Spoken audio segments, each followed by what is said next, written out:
सभी का आस्था की यात्रा चैनल में स्वागत है। आज हम महादेव के औघड़दानी, बैरागी, जटाधारी, मुक्तिदाता और भाग्य विधाता के पीछे के अर्थ के बारे में जानेंगे। ये नाम उनके विभिन्न स्वरूपों, गुणों और भक्तों के प्रति उनकी दयालुता को दर्शाते हैं।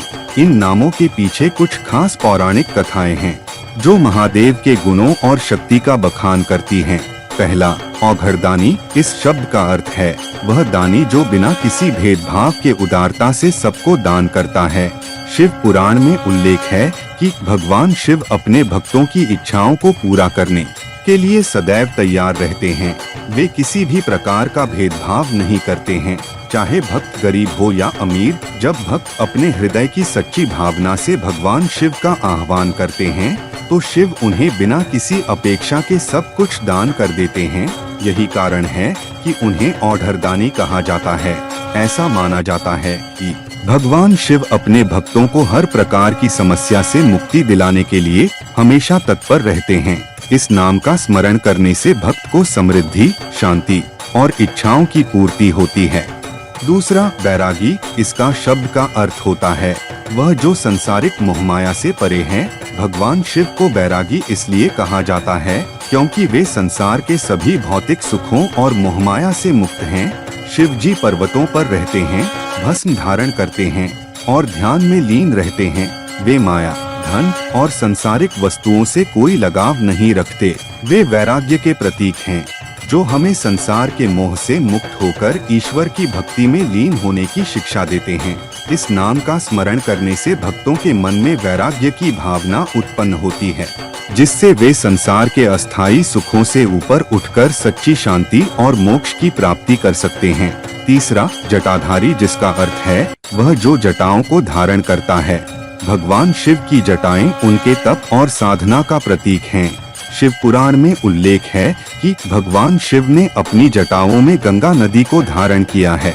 जब गंगा नदी को धरती पर उतारा गया तो उसकी प्रबल धारा को नियंत्रित करने के लिए भगवान शिव ने उसे अपनी जटाओं में समाहित कर लिया। इसके बाद उन्होंने गंगा को धीरे धीरे धरती पर छोड़ा ताकि वह विनाशकारी न बने। चौथा, मुक्तिदाता। इसका अर्थ है वह जो मोक्ष या मुक्ति प्रदान करता है। भगवान शिव को मुक्तिदाता कहा जाता है क्योंकि वे अपने भक्तों को संसारिक बंधनों से मुक्त कर मोक्ष प्रदान करते हैं। शिव पुराण और अन्य धार्मिक ग्रंथों में वर्णित है कि भगवान शिव की कृपा से व्यक्ति को जन्म और मृत्यु के चक्र से मुक्ति मिलती है। वे अपने भक्तों को केवल संसारिक दुखों से ही नहीं बल्कि जन्म मरण के चक्र से भी मुक्त करते हैं। यह नाम उन लोगों के लिए विशेष रूप से महत्वपूर्ण है जो आत्मज्ञान और अंतिम मुक्ति की खोज में हैं। पांचवा, भाग्य विधाता। इसका अर्थ है वह जो भाग्य का निर्माता है। भगवान शिव को भाग्य विधाता भी कहा जाता है क्योंकि वे अपने भक्तों के भाग्य को निर्धारित और नियंत्रित करते हैं। पौराणिक कथाओं के अनुसार भगवान शिव ही हैं जो भक्तों के जीवन में खुशियां और दुख दोनों को भेजते हैं ताकि वे अपने कर्मों के अनुसार फल प्राप्त कर सकें। वे ही हैं जो भक्तों के भाग्य को बदलने की शक्ति रखते हैं और वे अपने जीवन में सफलता और सुख की प्राप्ति कर सकते हैं। इन सभी नामों का सृजन पौराणिक कथाओं और धार्मिक ग्रंथों में वर्णित घटनाओं के आधार पर हुआ है। यह नाम केवल भगवान शिव के गुणों का बखान नहीं करते बल्कि भक्तों के लिए एक मार्गदर्शन भी हैं। इन नामों के द्वारा भक्त अपने जीवन में शांति, धैर्य, संयम, वैराग्य और मोक्ष की प्राप्ति कर सकते हैं।